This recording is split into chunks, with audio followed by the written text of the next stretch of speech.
So there's a process of moving the energy, working with that, moving it in our own body, and then also separating from it, getting it out.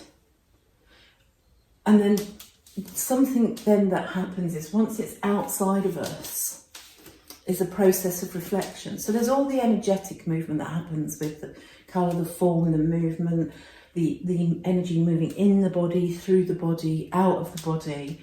Then the colour and the movement and the form and the shape that begins to happen on the canvas. And then we can stand back and we're reflecting on that. We're seeing it objectively as something outside of us, which is very different to when we're carrying it or feeling it inside of us. And our unconscious mind knows what that energy is. It's been carrying it. It's pretty intimately knowledgeable with whatever it is that we've put out here. And so if we let ourselves connect with it in that way, without trying to force anything, but just being quiet and mindful and reflective, and letting ourselves just sort of receive any hints, any, things where we just sort of, it reminds us of something. It makes us think in a particular way, in a certain direction. And so all of those pieces of information are really important. It's important to give time and space to the process of reflection. And, in a way, it's been a long time since I did this, but I really feel like there's had to be a space of time, a temporal adjustment to what has happened in my own biology, in my own energy system, and then how that may or may not be showing up in changes of how my biology is working.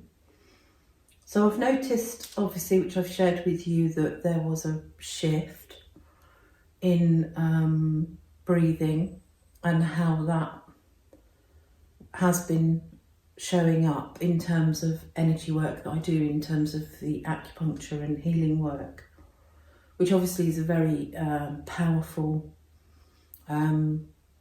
energy technique where we're connecting in with the, energy body of an individual person.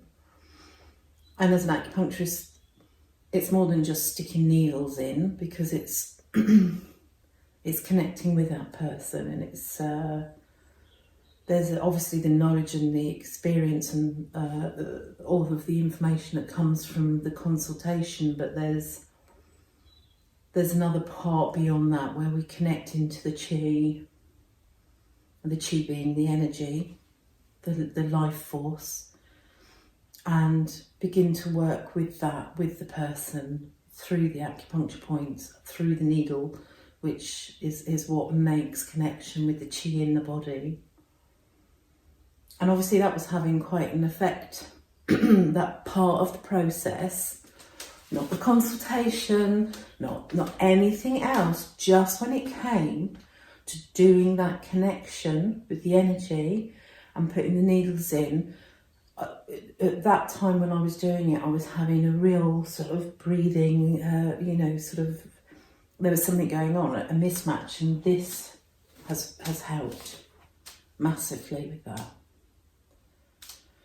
If there's another change that's happened since I did this, it's that I began to, I moved over to a keto style lifestyle, dietary lifestyle, and have lost a reasonable amount of weight that I was carrying. And interestingly, I feel that somehow there's a connection with this, although it's not direct. Something about this work has had an effect on my ability to do that. So thinking about the themes that I was working with this, which was like the feeling like giving up, not knowing how to cope. Working with those particular themes, I believe, has had an effect on my ability to maintain the keto diet now for probably, well, it was since I've done this, and this was back in November, and then I started the keto diet at that point, and we're now in March. So yeah, that was 5 months ago that I did this. So I think it's, this is the interesting thing, when we're working with energy in this way, and we're drilling down into some really deep thoughts or feelings or beliefs, the way that they manifest in our life can be difficult for us to understand or to know what that looks like.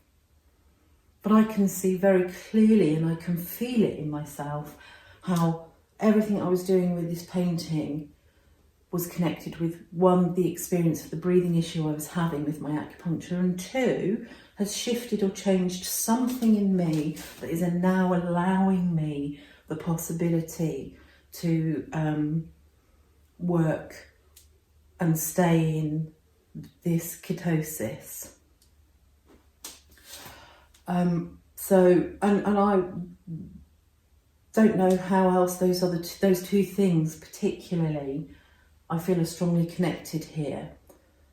But at any other time you might look at those things and think they were in no way connected, that there's not a clear connection. But energetically and in terms of that theme, yes. So, and that's the thing here. We're working on energetic layers, and we're working on deep layers that when you're working foundationally then. So the way that ripples out and moves through and manifests in different ways in your life are things that it's really helpful to begin to develop that sort of reflective practice, and to keep records of the work that you've done as well, because it's easy once you've done the work to forget what that was, because you've moved past it now. So in some ways it doesn't matter, you can just do it and forget about it, and if you have the knowledge and faith in what you're doing and you're feeling good and it's a good process, and and you're feeling the benefit from it without having to know the details, then that's fine.